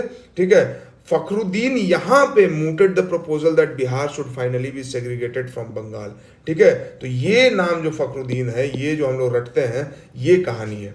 ठीक है, कि वो सब हो गया। उसका जब 1907 से लेकर 1912 तक वाला जो टाइम था, मतलब 12 में तो बिहार अलग हो ही जाता है बंगाल से, तो 1907 से जो बाद वाला टाइम था उसमें इन्होंने मोर्चा संभाला, और बिहार प्रांतीय सम्मेलन होता है 1908 में, जिसके अध्यक्ष अली इमाम होते हैं। और इसलिए ये क्वेश्चन इंपॉर्टेंट है क्योंकि सेपरेट बिहार के डिमांड से रिलेटेड है, और फखरुद्दीन यहाँ पे जो है ना प्रपोजल पेश करते हैं। ठीक है, अब क्या है? डेलीगेशन होता है, लैंड ओनर्स एसोसिएशन, बिहार प्रांतीय संघ और बिहार मुस्लिम लीग, ये लोग सब मिलके डेलीगेशन जो है सबमिट करते हैं गवर्नर को, गवर्नर सरकार को देती है, और फिर सेक्रेटरी ऑफ स्टेट जो है रिकमेंड करते हैं दैट बिहार भी मेड अ सेपरेट स्टेट। तो गवर्नमेंट डिक्लेयर भी कर देता है ड्यूरिंग द दिल्ली दरबार। ठीक है, दिल्ली दरबार क्या होता था वो भी हम लोग देखेंगे, लेकिन अभी यहाँ पे ये देखते हैं गवर्नमेंट डिक्लेयर कर देती है। नोटिफिकेशन 22 मार्च 1912 को आता है, लेकिन ऑफिशियली जो है 1 अप्रैल 1912 को बिहार जो है, बिहार और उड़ीसा जो है बंगाल से अलग हो जाता है। तो ये है कहानी बिहार से, बंगाल से बिहार के अलग होने का, अखबारों का रोल उसमें क्या रहा और पर्सनैलिटीज उसमें कौन थे। ठीक है, in and out. Patna college की स्थापना क्या कब हुई? पटना कॉलेज की बात हो रही है, पटना यूनिवर्सिटी की नहीं, 1863 में। ठीक है, ये चीज हो गया। बिहार में सदर अंजुमन हिंद, मुंशी प्यारेलाल, तो ये सब मेरे हिसाब से आप याद रख सकते हैं तो रख लीजिए। दहेज प्रथा की समाप्ति के लिए काम कर रहे थे, बहुत अच्छा काम कर रहे थे, बट पता नहीं एग्जाम के पर्सपेक्टिव से कितना इंपॉर्टेंट है, मुझे तो कभी PYQ में ये मिला नहीं। सदर अंजुमन हिंद, मुंशी प्यारेलाल, दहेज प्रथा की समाप्ति के लिए। दरभंगा में बंग भंग आंदोलन के दौरान राखी बंधन दिवस मनाया गया। अब ये डेट कौन याद रखेगा? अगर एग्जाम में आ भी गया तो नहीं करना है, इसको छोड़ देना है। हाँ, इतना याद रखिए कि बंग भंग आंदोलन दरभंगा में हुआ था और राखी बंधन दिवस मनाया गया और स्वदेशी से रिलेटेड था। ठीक है, बिहार छात्र परिषद का गठन तो हमने देख ही लिया, राजेंद्र प्रसाद 1906 में। बिहार प्रांतीय सम्मेलन का पहला अधिवेशन 1908 में हुआ, पटना में हुआ, और सैयद अली इमाम इसके प्रेसिडेंट थे। बिहार प्रांतीय सम्मेलन के प्रथम अधिवेशन सैयद सर अली इमाम, सैयद इमाम के बड़े भाई। बाबू दीप नारायण सिंह के प्रयत्नों से बिहार प्रांतीय सम्मेलन का दूसरा अधिवेशन हुआ। पहला अधिवेशन तो हो गया, अब बाबू दीप नारायण सिंह हैं, उनके प्रयास से दूसरा अधिवेशन होता है। वो कहाँ होता है? भागलपुर में होता है। ठीक है, तो वो इसके हेड नहीं होते हैं, अध्यक्षता श्री सच्चिदानंद सिन्हा करते हैं। ठीक है, यह अधिवेशन 1909 में हुआ था। पहला 1908 में होता है, दूसरा 1909 में होता है। अध्यक्षता श्री सच्चिदानंद सिन्हा ने किया। बिहार टाइम्स नामक पत्र का प्रकाशन कब प्रारंभ हुआ? 1894 में। ठीक है, 1894 में प्रकाशन शुरू होता है। ठीक है, और तभी से डिमांड करते हैं कि अलग प्रांत बनाना है। महेश नारायण हमने देख लिया, पहले एडिटर थे बिहार टाइम्स के। बिहार टाइम्स का पत्र का प्रकाशन 1894 में श्री सच्चिदानंद सिन्हा, महेश नारायण तथा कृष्णा साय ने शुरू किया था। महेश नारायण इसके संपादक थे। अब बिहार टाइम्स का नाम बदलकर बिहारी रखा गया था। कब? 1906 में। तो जब ये किया गया तो इसके पीछे कुछ तो कहानी होगा। द बिहार टाइम्स 2 समाचार पत्र थे जो बिहार को एक अलग प्रांत बनाने की मांग प्रस्तुत कर रहे थे। ठीक है। 1917 में द बिहारी को एक दैनिक में बदल दिया गया और 1917 में इसका प्रकाशन रोक दिया गया। ठीक है। उसका द सर्च लाइट 1918 से द बिहारी के स्थान पर प्रकाशित होने लगा और यही द सर्च लाइट के वन ऑफ द फाउंडर कौन थे? सैयद हसन इमाम, अली इमाम के जो छोटे भाई थे जिनके बारे में हमने पीछे देखा। तो द सर्च लाइट है, ठीक है, ये द बिहारी के जगह पे छपने लगा और प्रथम संपादक इसके सैयद हैदर हुसैन थे। द सर्च लाइट को दैनिक रूप दिया गया और द सर्च लाइट जो है वो सविनय अवज्ञा आंदोलन, भारत छोड़ो आंदोलन, सारे में बहुत बढ़ चढ़ के चीज़ों को एक्सपोज किया, लोगों तक खबर पहुंचाई। ठीक है। तो ये बात है। चलिए, बिहार प्रांतीय कांग्रेस कमेटी के प्रथम अध्यक्ष नवाब सरफराज हुसैन खान कहाँ हुआ था? सोनपुर मेला 1908 में।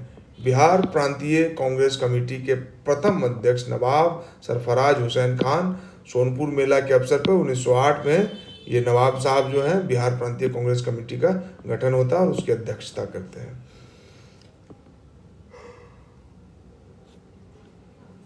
बिहार हेराल्ड के संपादक कौन थे? गुरु प्रसाद सेन। तो बिहार हेराल्ड के बारे में थोड़ा सा हम लोग और देख लेते हैं। प्रेस का डेवलपमेंट बिहार में जो है ना बहुत पुराना है, 150 साल पुराना है। Perfect balance of English, Hindi, Urdu, हर अखबार बिहार में छप रहा था। ठीक है। तो पहला जो इंग्लिश अखबार था वो था द बिहार हेराल्ड, गुरु प्रसाद सेन ने शुरू किया था। और कब शुरू किया था? कांग्रेस बनने से 10 साल पहले, है ना। सुरेंद्र नाथ बनर्जिया के बंगाली शुरू करने के पहले द बिहार हेराल्ड बिहार में शुरू हो चुका था। तो ये कितने गर्व की और चौंकने वाली भी बात है। ठीक है, कि बिहार में शिक्षा की आज की स्थिति देखिए और उस समय की स्थिति देखिए। इसके अलावा मदरलैंड, मजहरूल हक वाला और बिहार स्टैंडर्ड, ये सब भी अखबार थे। मदरलैंड का ये एक प्रति देख लीजिए यहाँ पे। बिहारी छात्र सम्मेलन कहाँ हुआ था? ऑब्वियस सा बात है, पटना में हुआ था, 1906 में हुआ था। राजेंद्र प्रसाद और सरफुद्दीन ने इसकी अध्यक्षता की थी। राजेंद्र प्रसाद इसके फाउंडर थे। कांग्रेस का 1912 में अधिवेशन कहाँ हुआ था? बांकीपुर में हुआ था। और जब बांकीपुर में हुआ था तो फिर हम देखेंगे कि बांकीपुर में कब हुआ था और कौन प्रेसिडेंट थे उसके? तो आर.एन. मुधोलकर, रघुनाथ नरसिम्हा मुधोलकर। ठीक है। तो ये बांकीपुर में जो सेशन होता है उसकी अध्यक्षता आर.एन. मुधोलकर करते हैं और यहीं पे पहली बार जवाहरलाल नेहरू जो है सेशन को अटेंड करते हैं।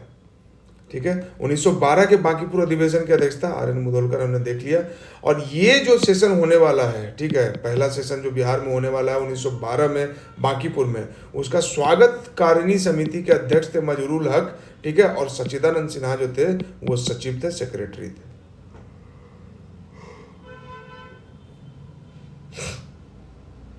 कांग्रेस का एक प्रतिनिधिमंडल 1914 में इंग्लैंड भेजा जाता है ताकि जो कांग्रेस की बात है, जो लोगों की बात है, वहाँ के सरकार तक पहुँचाई जाए। तो उसमें 2 बिहार से नेता गए थे, मजहरूल हक और सच्चिदानंद सिन्हा। तो देखिए इस समय कांग्रेस के टाइम पे 1912 से ही लोग एक्टिव थे, तो जाएंगे ही ना मजहरूल हक और सच्चिदानंद सिन्हा ही ना। पटना विश्वविद्यालय की स्थापना कब हुई? वहाँ पे कॉलेज था, यहाँ पे विश्वविद्यालय 1917 में स्थापना हुई। वही जो पटना यूनिवर्सिटी बिल आया था और उसके बाद इस्टेब्लिश किया गया था, जिसके विरोध में जो मीटिंग वगैरह हुआ था और जिसकी अध्यक्षता अली इमाम ने की थी। बिहार प्रदेश कांग्रेस कमेटी का गठन 1908 में हुआ था और पहला जो हेड था वो अली इमाम ने इसको हेड किया था। बिहार में सबसे पहले स्थापित विश्वविद्यालय पटना विश्वविद्यालय 1917 में, कुछ कहने की बात ही नहीं। होम रूल लीग कब स्थापित किया गया? 16 दिसंबर 1916। देखिए होम रूल लीग के बारे में हम लोग आगे अभी यहीं पे देखेंगे कि भाई एक तो एनी बेसेंट का होम रूल लीग था और एक बाल गंगाधर तिलक का होम रूल लीग था। तो बिहार में जो होम रूल लीग था वो एनी बेसेंट का था। क्यों? क्योंकि तिलक जो है ना बहुत लिमिटेड एरिया में होम रूल लीग कर रहे थे। उनका था कि भाई कि ऑर्गेनाइजेशन इतना लोग है नहीं, इतना रिसोर्स है नहीं, तो फैलाने से क्या फायदा। जबकि एनी बेसेंट ने 200 ब्रांच खोल लिया था, जिसमें एक ब्रांच पटना में भी था और पटना में काफ़ी होम रूल जो है वो प्रोमिनेंट था। इसके अध्यक्ष जो थे वो मजहरूल हक थे और उपाध्यक्ष सरफराज हुसैन खान को बनाया गया। कौन? सरफराज हुसैन खान, जो बिहार प्रांतीय कांग्रेस कमेटी के प्रथम अध्यक्ष बने थे, वही यहाँ पे उपाध्यक्ष बनते हैं। ठीक है। बिहार में होम रूल लीग आंदोलन के संस्थापक कौन थे? मजहरूल हक थे। होम रूल लीग आंदोलन के दौरान एनी बेसेंट पटना कब आई थी? 2 बार आई थी, अप्रैल में और जुलाई में 1918 में। जवाहरलाल नेहरू ने कांग्रेस के किस अधिवेशन में सर्वप्रथम भाग लिया था? बांकीपुर में, जिसमें RN मुधोलकर जो थे वो हेड थे। अब जब एनी बेसेंट का बात आया है तो हम पहले होम रूल लीग भी देखेंगे और एनी बेसेंट के बारे में भी देखेंगे, ठीक है। तो देखिए, 2 होम रूल लीग था, ठीक है। There was 2 home rule leagues, एक तिलक का, एक एनी बेसेंट का। तिलक कब शुरू करते हैं? अप्रैल 1916 में। और कहाँ से शुरू करते हैं? बेलगांव से। बेलगांव अभी जगह हमने कहाँ देखा? जहाँ गांधी जी ने कांग्रेस को 1924 में अध्यक्षता दी थी, ठीक है। तो वो है बेलगांव, यहाँ से शुरू किया था। और एनी बेसेंट कुछ महीनों की देरी से सितंबर 1916 को शुरू करती है मद्रास से। ये देरी क्यों होता है? एक तो ये याद रखिएगा कि तिलक का होम रूल लीग पहले शुरू हुआ, एनी बेसेंट का बाद में। और तिलक का जो है वो कम एरिया में था, एनी बेसेंट का ज़्यादा एरिया में, ऑल इंडिया था एक्सेप्ट जहाँ पे तिलक का होम रूल लीग था, ठीक है।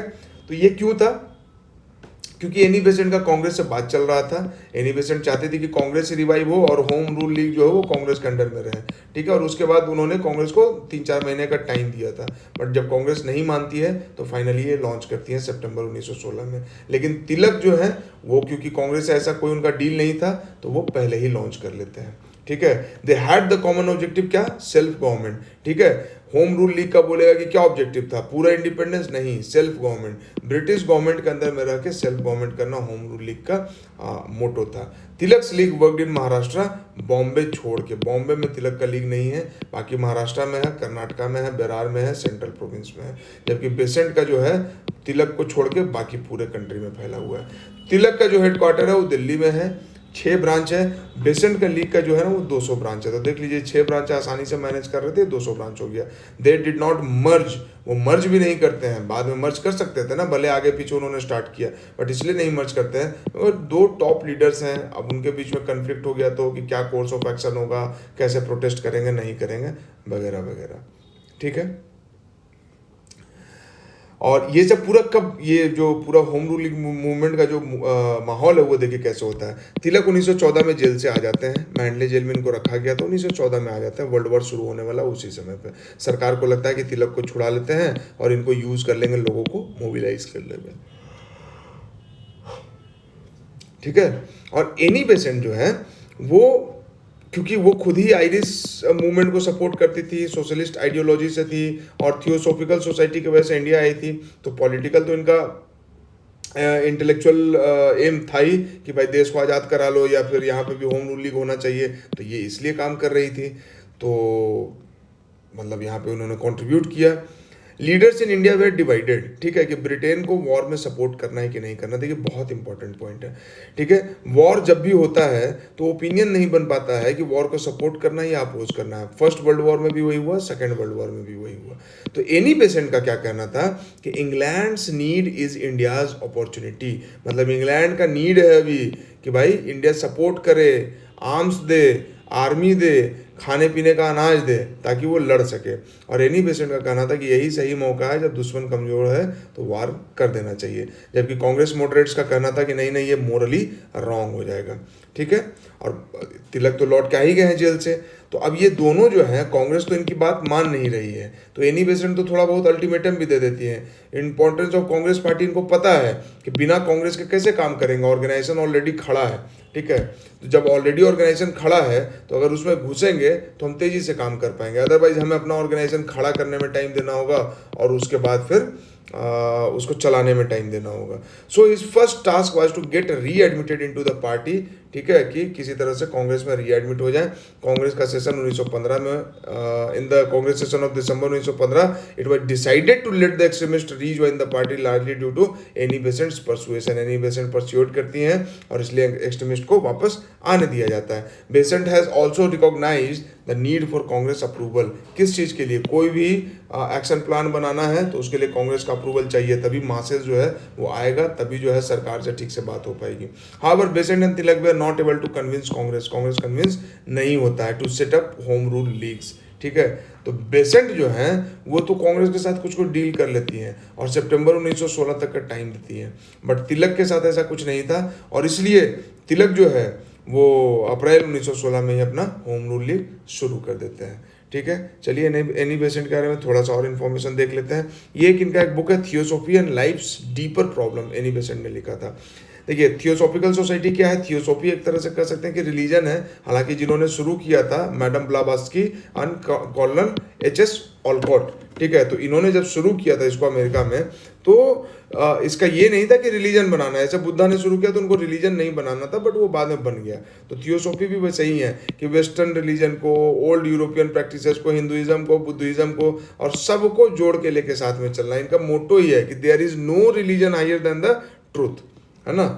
तो अब इसी के साथ जो है ये मैडम ब्लावात्स्की से ये मिलती हैं और इनका spiritual bend of mind develop होता है। फिर इंडिया आती है, मद्रास ओडियार में थियोसॉफिकल सोसाइटी की हेड भी रहती हैं, इस्टेब्लिश करती हैं वहाँ पे। लेकिन धीरे धीरे पॉलिटिक्स में भी इनका इंटरेस्ट जग जाता है। ठीक है, तो जब पॉलिटिक्स में इंटरेस्ट जग जाता है तो होम रूल लीग इस्टेब्लिश करती हैं। पटना होम रूल लीग के किस नेता ने विजयदशमी के दिन भारत माता की पूजा करने की बात करी थी? राय पूरन चंद ने किया था। किस जिले में होम रूल लीग का प्रचार नहीं हुआ? चंपारण में नहीं हुआ। इसके बारे में भी रीजन ढूंढ रहे थे तो मिला नहीं, जहां तक मुझे लगता है क्योंकि चंपारण उस समय गांधी जी वहां पे, गांधी का इन्फ्लुएंस था, गांधी जी वहां पे आ चुके थे, तो होम रूल लीग उधर फैला नहीं होगा। मुजफ्फरपुर जिला होम रूल लीग के हेड कौन थे? जनकधारी प्रसाद थे। ठीक है, गोरक्षणी सभाओं की स्थापना किस वर्ष हुई? 1893 में। देखिए हिंदू मुस्लिम जो है और गाय के नाम पे जो लड़ाई झगड़ा है वो बहुत पहले से चलता आ रहा है। ठीक है, 1893 में। बिहार बंगाल से कब अलग हुआ? 1912 में दिल्ली दरबार हुआ था। गोरक्षा के मुद्दे पर बिहार के शाहाबाद, गया, पटना जिलों में भयानक हिंदू मुस्लिम दंगा हुआ 1917 में, जिस समय गांधी जी चंपारण में थे। अलग प्रांत के लिए आंदोलन जिसके परिणाम स्वरूप वर्ष 1911 में बिहार एवं उड़ीसा के नए प्रांत का निर्माण हुआ, नेतृत्व किसने किया था? सच्चिदानंद सिन्हा। तो जब सच्चिदानंद सिन्हा के बारे में देख रहे हैं तो देख लेते हैं। एक तो इनकी तस्वीर देख लीजिए। ठीक है, member of Indian National Congress थे और होम रूल लीग के भी मेंबर थे। पटना यूनिवर्सिटी के वाइस चांसलर रह चुके हैं। Member of imperial legislative council भी थे 1910 से 1920 तक। ठीक है, और फर्स्ट डेप्यूटी प्रेसिडेंट थे। हम फर्स्ट प्रेसिडेंट पढ़ते हैं कि सरदार वल्लभ भाई पटेल के बड़े भाई थे विट्ठल भाई पटेल, तो वो फर्स्ट प्रेसिडेंट बनते हैं, उनको प्रेसिडेंट बनवाया जाता है। लेकिन यहाँ पे क्या है? यहाँ पे ये फर्स्ट डेप्यूटी प्रेसिडेंट है। कौन? सत्येंद्र सिन्हा। ठीक है, सॉरी सच्चिदानंद सिन्हा। ठीक है,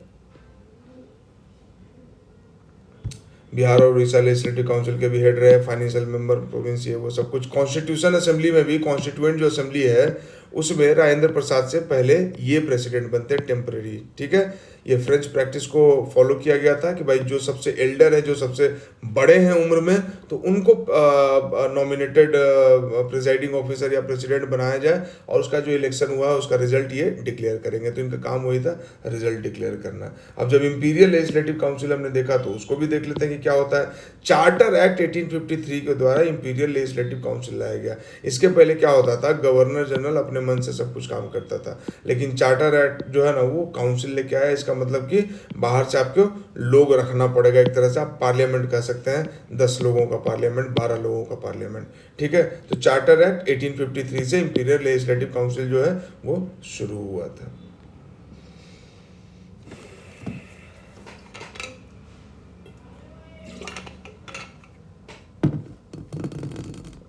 ठीक है, अलग प्रांत का दर्जा 1912 में। कांग्रेस की अखंडता में वृद्धि करने हेतु 1912 में बांकीपुर में जो आर एन मुदलकर ने हेड किया था, डेलीगेट शुल्क घटा दिया गया था। कितना घटा के किया गया? 5 रुपया से घटा के 1 रुपया कर दिया गया।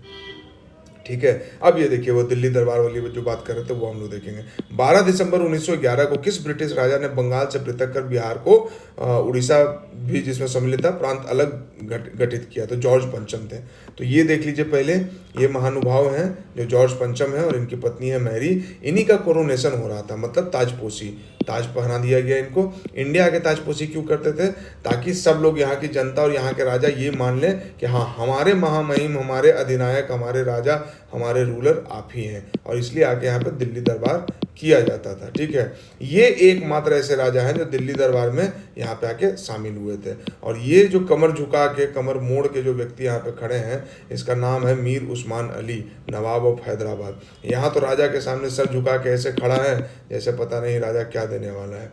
लेकिन यही जब पटेल से बात करनी थी तो बोलते थे कि नहीं, हैदराबाद को अलग स्टेट बनाएंगे। ठीक है, वो अलग बात है कि सरदार वल्लभ भाई पटेल जब अपना दिमाग लगाए तो इनको किसी स्टेट का नहीं छोड़े।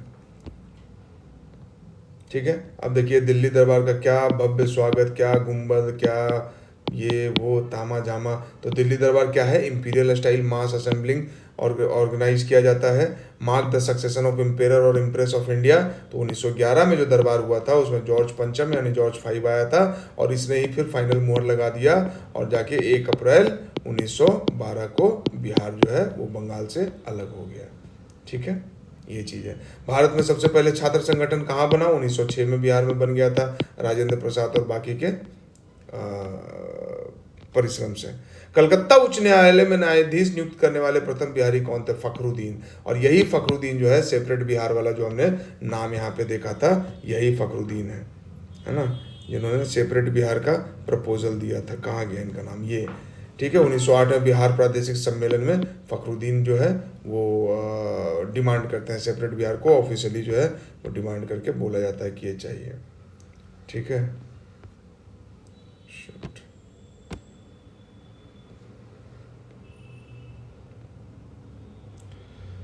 चलिए एनी बेसेंट हो गया है और नो देख रहे थे ये, हाँ फखरुद्दीन हो गए। बिहार प्रांत का विधिवत उद्घाटन कब होता है, 1 अप्रैल 1912 को। ऑफिशियली 1 अप्रैल 1912 को जो है वो कर दिया जाता है। क्या हो गया भाई,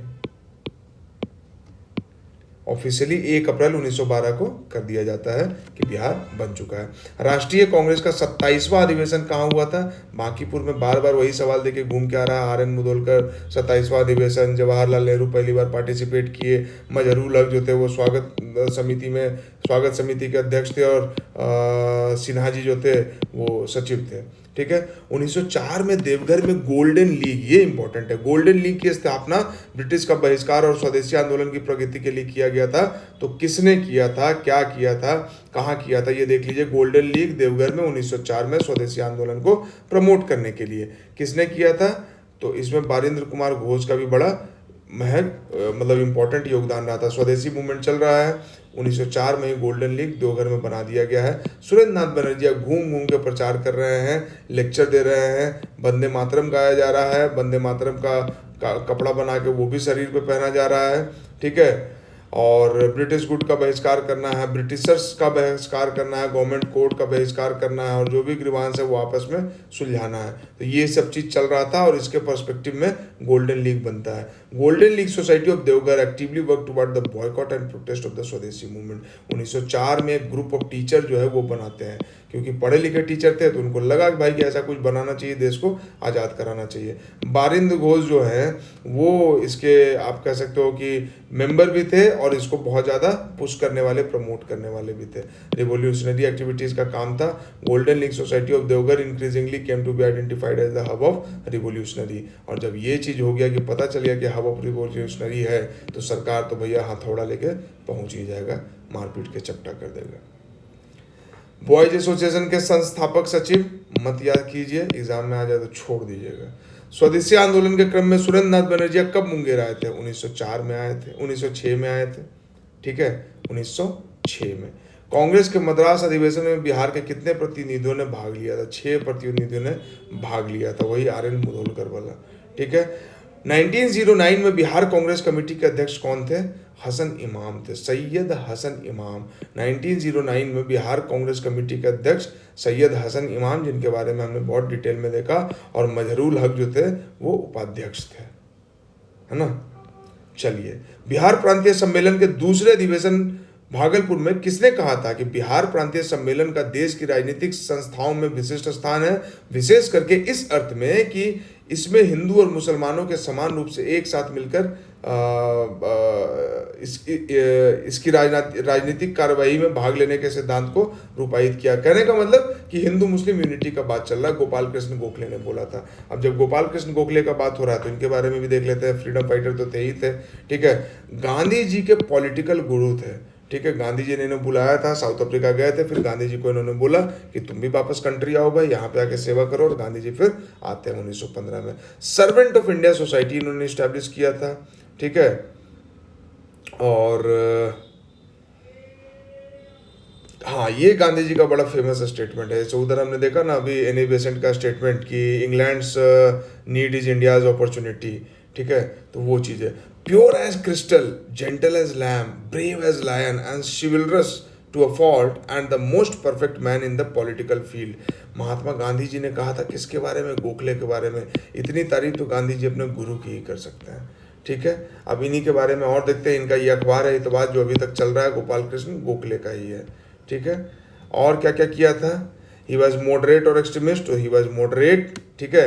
और इन्हीं के मृत्यु के बाद तो गोखले और फिरोज शाह मेहता के मृत्यु के बाद जो है एक्सट्रीमिस्ट को फिर कांग्रेस में वापस से लाया जाता है, ठीक है।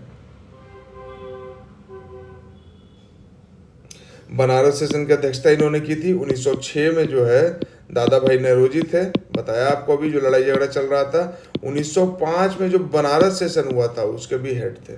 सर्वेंट ऑफ इंडिया सोसाइटी, सार्वजनिक सभा, रानादे इंस्टीट्यूट ऑफ इकोनॉमिक्स और हितवाद जो अखबार मैंने आपको दिखाया हुआ है। बिहार प्रांतीय सम्मेलन के दूसरे अधिवेशन में, तो ये तो हमने बता दिया, ठीक है। हिंदू मुस्लिम सौहार्द से संबंधित सत्य कथन पर विचार कीजिए। बिहार प्रांतीय सम्मेलन महत्वपूर्ण भूमिका, ठीक है। बिहार प्रांतीय सम्मेलन से हमें उस प्रांत के हिंदू और मुस्लिमों के मध्य पारस्परिक सद्भावना का प्रमाण मिलता है, ठीक है। तो मिलता है भाई। इंडियन मिरर भी लिखा है, एडवोकेट भी लिखा है, मजहरुल हक भी बोलते हैं। तो इसलिए इसका आंसर हो जाएगा 1 2 3 4 5 सभी। पहली बार भारतीय राष्ट्रीय कांग्रेस का अधिवेशन बिहार में कब हुआ? 1912 में। वही बांकीपुर, वही RN मुधोलकर, ठीक है, वही जवाहरलाल नेहरू पहली बार आए थे। 29 दिसंबर 1916 को कांग्रेस के लखनऊ अधिवेशन में क्या हुआ था? ठीक है, लखनऊ अधिवेशन में क्या क्या हुआ? तो वहां पे एक बिहार का नेता था जिसने काफी प्रभावशाली भाषण दिया, नन अदर देन मजहरुल हक, और इसके लिए सरोजिनी नायडू बहुत तारीफ भी करती हैं। लेकिन अपना एम क्या है? लखनऊ सेशन का बात आया है तो थोड़ा लखनऊ सेशन हम लोग देख लेते हैं कि लखनऊ सेशन क्या है और 1916 में क्या क्या हुआ। Lucknow pact Indian Muslim League और इंडियन नेशनल कांग्रेस के बीच में हुआ। Jinnah was then a member of both. Jinnah जो है वो कांग्रेस का भी मेंबर थे और लीग का भी मेंबर थे। The parties and he was largely responsible for the pact, ठीक है। तो जो ये दोनों पार्टी है प्लस जिन्ना, जिन्ना जो है ना ये पैक्ट साइन कराने में बहुत इंपॉर्टेंट रोल प्ले करते हैं। This was the first time that leaders of both the INC and the Muslim league meeting for a joint session drafted a set of demand for constitutional reform. कैसे हो नहीं हो, साथ में मिलकर इन्होंने ड्राफ्ट किया था। Lucknow in December 1916 the INC and the league confirmed the agreement, this came to be known as Lucknow pact. तो जब एग्रीमेंट हो गया तो उसको लखनऊ पैक्ट बोलते हैं। और इसलिए सरोजिनी नायडू, जैसे सरोजिनी नायडू ने मजहरुल हक की तारीफ की तो सरोजिनी नायडू जिन्ना की भी तारीफ करते हैं कि the ambassador of Hindu Muslim unity, ठीक है, क्योंकि जिन्ना यहाँ पे अड़ंगा नहीं अड़ाते हैं, ठीक है। Lucknow session of Indian National Congress presided over by moderate Ambika चरण मजूमदार, AC मजूमदार, ठीक है। तो ये भी नाम याद रखेंगे क्योंकि इंपॉर्टेंट सेशन है तो उसका प्रेसिडेंट कौन है, उसका आउटकम क्या है, ये सब पता होना चाहिए। And readmitted the extremist led by Tilak to the Congress fold, ठीक है। इसके बाद देखिए during 31st session of Congress in Lucknow Gandhi ji met Rajkumar Shukla. तो इसी लखनऊ सेशन में गांधी जी का मुलाकात जो है राजकुमार शुक्ला से होता है और गांधी जी कहते हैं, यहाँ पे कन्फेस करते हैं कि भाई हमको कुछ नहीं पता था जगह के बारे में, ना ज्योग्राफी के बारे में और ना ही वहाँ के प्लांटर के प्रॉब्लम्स के बारे में, लेकिन उसके बाद भी जो है ये अपना काम करते हैं, ठीक है। अब एक्सट्रीमिस्ट को कैसे ऐड किया गया, कैसे लिया गया? तो भाई एक तो कि ओल्ड कंट्रोवर्सी खत्म हो गया, बेकार हो गया, रिडेंडेंट हो गया, ठीक है। और दोनों को रियलाइजेशन हुआ, मॉडरेट को भी और एक्सट्रीमिस्ट को भी, कि भाई दोनों एक दूसरे के बिना अधूरा है। एक्सट्रीमिस्ट का जरूरत मॉडरेट को है, मॉडरेट का जरूरत एक्सट्रीमिस्ट को है। एनी बेसेंट एंड तिलक बहुत एफर्ट किए कि भाई रीयूनियन हो जाए। Tilak had discarded that he supported a reform of administration and not an overthrow of government. तो गवर्नमेंट को ओवरथ्रो नहीं करना है, रिफॉर्म करना है, ऐसा तिलक ने प्रॉमिस किया। तिलक पहले ओवरथ्रो की बात करते थे, जेल से आए तो रिफॉर्म की बात करने लगे। He also denounced acts of violence, की वायलेंस नहीं करना है, गांधी जी के रास्ता पे चलना है। The death of two moderates, Gopal Krishna Gokhale और फिरोज शाह मेहता, जिनके चेहरा पे जूता चप्पल लगा था, तो ये दोनों का डेथ हो जाता है, तो फिर मॉडरेट फैक्शन में कोई ऐसा स्ट्रॉन्ग लीडर बचता नहीं है जो कि अपोज करे। इन्हीं दोनों को ज़्यादा दिक्कत था। ठीक है, सुरेंद्रनाथ बनर्जी तो छोड़ के जा चुके हैं। इंडियन इंडिपेंडेंस लीग या कोई तो अपना पार्टी उन्होंने बना लिया है। ठीक है, इसके बाद आ जाते हैं कब पटना की दूसरी सभा में होम रूल की प्रांतीय समिति के पदाधिकारियों का चयन हुआ। इसको काट दीजिए, इसको काट दीजिए, इसको काट दीजिए। स्वराज कथा के लेखक कौन थे? बाल मुकुंद वाजपेयी होम रूलिंग में एक्टिव थे। तो इसी के साथ ये वाला पोर्शन होता है खत्म। अब इसके बाद हम रिवोल्यूशनरी मूवमेंट इन बिहार पढ़ेंगे। और इस वीडियो को अगर आपने अंत तक देखा है, अच्छे से देखा है, तो बहुत अच्छी बात है, बहुत अच्छी बात है। दोबारा देखिए, रिवाइज कर लीजिए। ठीक है, और जो लोग नहीं देखे हैं उन तक वीडियो को पहुंचा दीजिए और हमारी मेहनत को तो अप्रिशिएट कीजिए ही, क्योंकि आप लोग का कमेंट ही है जो कि सोने नहीं दे रहा है और आवाज़ से आप लोग को पता चल रहा होगा। तो खैर चलिए, अब तो दोपहर भी हो गया है। ये वीडियो थोड़ी देर में अपलोड कर दिया जाएगा, टेलीग्राम पे भी अपडेट दे दिया जाएगा। खूब पढ़िए, मस्त रहिए, खुश रहिए और स्वस्थ रहिए, मेंटली भी, फिजिकली भी, इंटेलेक्चुअली भी। सपना एसडीएम बनना, डीएसपी बनना नहीं होना चाहिए। सपना एक स्वस्थ इंसान, एक बेहतर इंसान, एक बेहतरीन इंसान बनने का होना चाहिए। और अपने आसपास की चीज़ों में बहुत बड़ा बदलाव करने का सपना न देखिए, लेकिन आसपास की छोटी छोटी चीज़ों में बदलाव कीजिए। कि 2-4 लोग को पढ़ा दीजिए, 2-4 लोग का हेल्प कर दीजिए, सही बात बता दीजिए। अभी नहीं, अभी आप अपने पढ़ाई पे फोकस कीजिए, लेकिन ये एक एम होना चाहिए कि भाई हम 4 ही लोग के लाइफ में थोड़ा सा अपने तरफ से कंट्रीब्यूट करेंगे, लेकिन करेंगे। और यकीन मानिए बहुत खुशी देता है, बहुत हिम्मत और बहुत स्ट्रेंथ देता है। ठीक है, ऐसे ही नहीं गोखले, ऐसे ही नहीं गांधी पागल थे और ये सब काम कर रहे थे, बहुत सुकून मिलता है। Thank you very much, love you all.